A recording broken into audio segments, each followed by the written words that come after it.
entrando na pauta do podcast. Cara, o que está acontecendo no cenário internacional?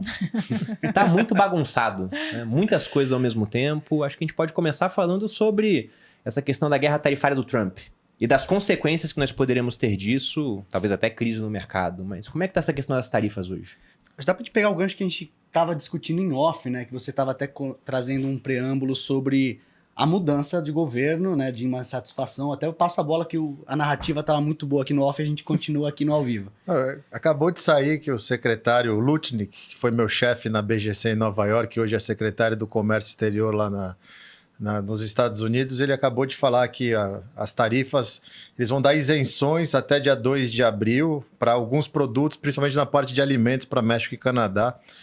Tá parecendo uma festa junina, né? Olha a chuva, é mentira, olha a cobra, é mentira. Só que a gente tem que entender uma coisa. É muito importante, quando a gente começa a ter essa mudança de governo, essa postura, a gente olhar para o passado e ver como que foi lá atrás, quando esse mesmo governo implementou tarifas. Que, inclusive, muitos que criticam as tarifas, durante todo o governo do Biden, essas tarifas estavam no mesmo lugar e ninguém falou nada. Os Estados Unidos têm um déficit comercial gigantesco contra todos os parceiros. Basicamente, os Estados Unidos praticamente financia as balanças comerciais do mundo.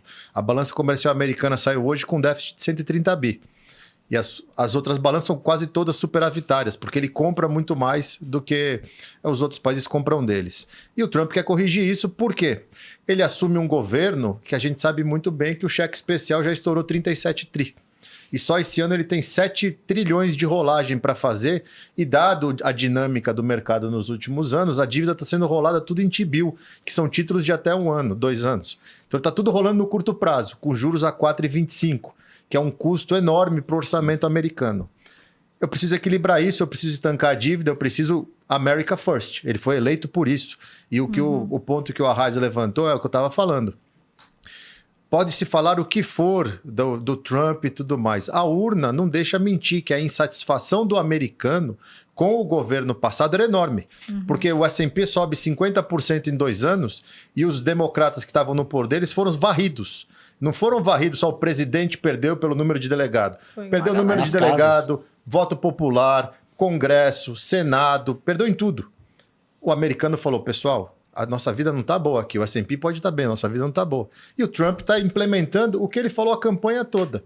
É que ele, como você já comentou algumas vezes no seu conteúdo, Bruno, você lê o livro, ele faz isso. Ele dá uma voadora na porta e depois ele começa, não, vamos chegar no meu tempo. A voadora é todo dia, por enquanto, até as coisas começarem a ganhar atração.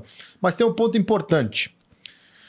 Tem uma pessoa-chave no governo Trump que ele não é um personagem hoje ativo, mas ele é bastidor. O Bannon. E ele falou uma verdade. O nosso grande erro no primeiro governo Trump é que a gente falava e fazia. E aí o pessoal tinha tempo de nos atacar. O Bannon é o cara que estava por trás do marketing do Trump? Isso. O que eles estão fazendo dessa vez? Perceba. Eu vou pôr tarifa no México, tarifa no Canadá, tarifa na China, eu vou deportar todo mundo, eu vou terminar com o Hamas. Eles jogam tanta coisa que os inimigos não sabem o que eles vão ficar pegando foco. Tivemos um exemplo disso há 2 semanas. Com essa história de tarifa do México-Canadá, enquanto todo mundo ficava debatendo isso e as demissões do Dodge, eles passaram na Câmara o orçamento e conseguiram prolongar o shutdown do governo que ia acontecer em fevereiro. E eles conseguiram aglutinar apoio, suporte para votar e passar, e ninguém falou nada disso. Esse shutdown seria aquele limite da dívida. Limite da dívida. Tem que novamente Isso. ver se pode ampliar o limite. Eles conseguiram jogar para março e já estão conseguindo jogar isso aqui para setembro. Ele falou hoje num Twitter, que não é Twitter, né? A Truth Network, que é dele, que a gente já está negociando para conseguir rolar isso para setembro para fazer American Great. Então, vai ter muito atrito nesse começo, vai ter muito barulho, só que aos poucos a gente está vendo que a máquina está realmente indo para o lado que deveria, que é o setor privado. Eu vejo, sim, alguns principais motivos que pode estar levando o Trump a implementar essa política de tarifas. Acho que a primeira delas, a gente olha e vê vários setores importantes para a soberania nacional que os Estados Unidos estavam um pouco defasados. Desde pandemia faltou EPI, teve que importar da China equipamento de proteção.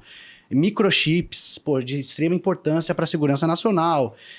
Farmacêutico, um setor que os Estados Unidos está de olho e ele quer ter algum tipo de controle e melhorar esse influxo, essa vinda de produtos que os Estados Unidos hoje depende da importação.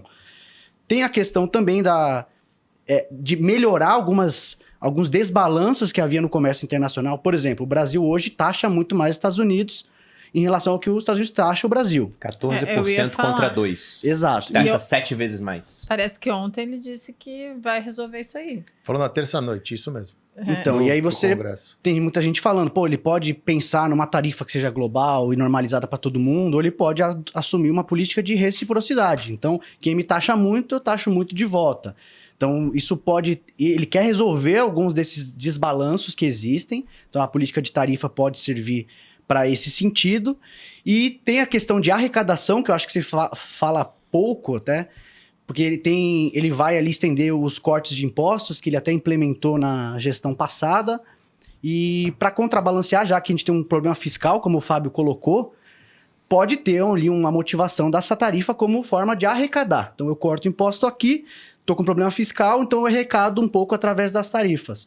Então, esses são alguns dos motivos que eu vejo ali que motivam o Trump a querer passar essas tarifas. Acho que também tem o lado da margem de negociação, como o Fares colocou. Se na outra gestão eu prometi e fiz, eu também não acho que é uma estratégia errática, aleatória. Eu acho que faz parte de uma estratégia muito bem pensada do Trump. E muitas vezes vai ser só para negociar melhor. Eu acho que Canadá e México, principalmente, são tarifas que podem se esvair no curto prazo. Talvez a China, uma questão mais estrutural, que aí é um concorrente direto para um poderio econômico. Mas a questão do Canadá, e o que eu tenho ouvido de muitos especialistas, me parece mais uma questão para negociar melhor. Você trouxe até uma notícia agora recente, você vai ter algumas isenções de produtos. Então, pô, eu falo alto, aquele cachorro que late, mas na hora, será que eu estou disposto mesmo a morder? Vamos negociar, vamos sentar, tem muita... começo das tarifas que foi adiado. Acho que teve até um dia que ele anunciou a tarifa de manhã, o mercado reagiu mal. Pô, mas as tarifas vão ser implementadas daqui a tanto, tu tem tempo para conversar até lá, e o mercado no mesmo dia se ajeitou.